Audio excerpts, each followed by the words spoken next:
Bonjour, bienvenue sur ma chaîne YouTube PP World, iSense. Vous connaissez iSense avec tous les petits produits sympas comme ça et tout. Il y a de l'ambiance sur le stand, mais attention, ce qui va se passer en 2026 chez iSense, ça n'a rien à voir. Du moins, ça a à voir. Vous allez voir qu'ils font des choses traditionnelles, mais ils vont lancer ceci à la fin de l'année 2026. C'est un projecteur comme ils n'en avaient jamais fait dans toute leur carrière.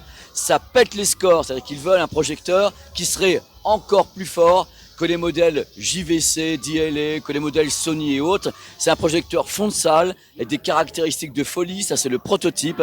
Il s'appelle le XR10. Et ce XR10, c'est Damien qui nous en parle dans quelques instants de façon claire et détaillée. Le tarif est intéressant aussi. Tout le monde m'en parle. Je voulais vraiment voir le produit et il est là et Damien est là. Ça fait beaucoup trop de bonheur, j'en peux plus. J'espère que le bonheur est plus dû au produit qu'à moi, personnellement. Donc la bête, elle est là, le XR10. Donc ça, c'est une nouveauté dans la projection longue focale de chez iSense qui arrive à la fin d'année. D'accord, plutôt en rentrée des classes, donc vers septembre-octobre. Le XR10 a deux particularités. La première, c'est son design. Comme on peut le voir là à l'image, c'est un design qu'on va appeler rétro-futuriste, avec une très grande focale, avec, vous le verrez également sur le côté, la partie water cooling, donc refroidissement, liquide de refroidissement visible également. Donc ça, c'est plutôt sympa. Et une très grande optique. Donc déjà, il a un design particulier. La deuxième spécificité de ce produit-là, c'est ses caractéristiques techniques. C'est un monstre, c'est positivement. On va aller jusqu'à 6000 lumens ANSI de luminosité. Je précise, c'est du lumens ANSI. Chez iSense, on parle toujours de ANSI. Petit clin d'œil à d'autres qui ne parlent pas forcément de ANSI. D'ISO, c'est les ISO. Non, mais par contre, blague à part, c'est hyper important quand on veut faire le choix notamment d'un projecteur, de bien se renseigner parce qu'on va parler de contraste aussi. On parle de contraste natif chez iSense. On est sur un produit comme ça qui est en 6000 pour 1. On n'est pas sur du contraste dynamique. C'est hyper important. Il y a quand même un iris dessus. Voilà, et en effet, je rajoute avec une nouveauté sur nos gammes pour 2026, l'ajout d'un iris, donc qui va permettre à l'utilisateur, donc j'attends la confirmation, mais on serait sur 6 positions, d'aller plus ou moins ouvrir la focale pour pouvoir avoir soit plus de luminosité, plus de contraste. Mais là, on est sur un concept de produit fond de salle, d'après ce que tu es en train de me montrer. Exactement, là on est vraiment franchement du fond de salle. On est sur de la longue focale, exactement. Il y a aussi un point très important que je trouve et que j'aimerais bien présenter, c'est la fonctionnalité Lens Shift qui est assez impressionnante sur ce produit-là, vu qu'on annonce 130 degrés en vertical et 46 degrés à l'horizontale. Donc le bénéfice d'avoir comme ça une telle largeur, une telle facilité de mise en place, c'est qu'on va pouvoir le mettre où on veut. Pouvoir être comme ça, monter, descendre l'image au choix. Également, regarde là tu as 4 capteurs. Sur nos produits, habituellement, on en a 2 voire 3 grands maximum. Ces 4 capteurs-là vont permettre une installation très simple.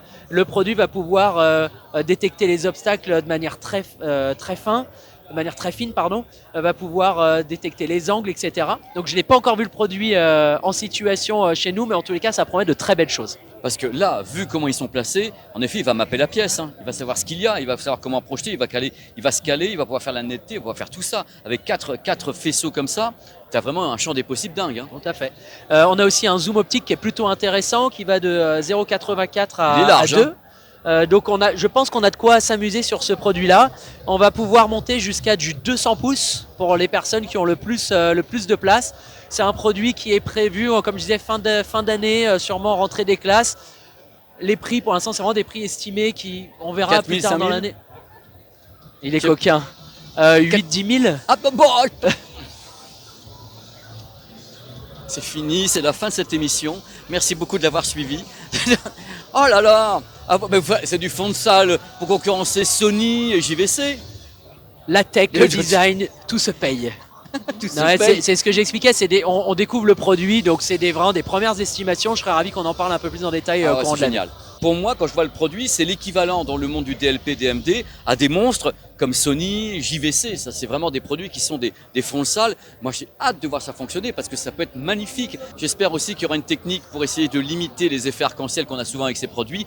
Parce qu'à tout à l'heure, vous avez 3 lasers dedans. Oui, c'est ça. Alors, on n'a pas, nous, une technologie spécifique là-dessus. Par contre, on est plutôt bien disant sur cette technologie-là et sur l'effet. Après, comme tu en parles souvent, c'est à chacun de se rendre compte Chaque parce que personne. c'est très personnel. Ouais, complètement. Bon, rappelez la référence XR10 qui sera dispo donc en fin d'année, donc ouais. ça va être Q3. Exactement. Septembre-octobre. Septembre-octobre. Au prix, bon, on verra le prix. Moi, je serais content de le tester et c'est un produit incroyable. Je m'attendais pas à ça parce que vous êtes quand même une marque qui fait du grand public avec des modèles que tout le monde connaît, tous vos cubes, tous ces petits projets absolument incroyables comme le M2 Pro. Vous débarquez dans un univers où même les pros vont avoir envie de le tester. Bon, on espère. On espère. C'est le- Mais non, mais c'est vrai que le rôle d'Hisense, c'est aussi de donner un coup de pied dans la fourmilière, d'aller un peu innover, continuer à apporter des nouvelles choses et on espère pouvoir démontrer qu'on est capable de le faire avec ce type de produit. Il est en fonctionnement ici?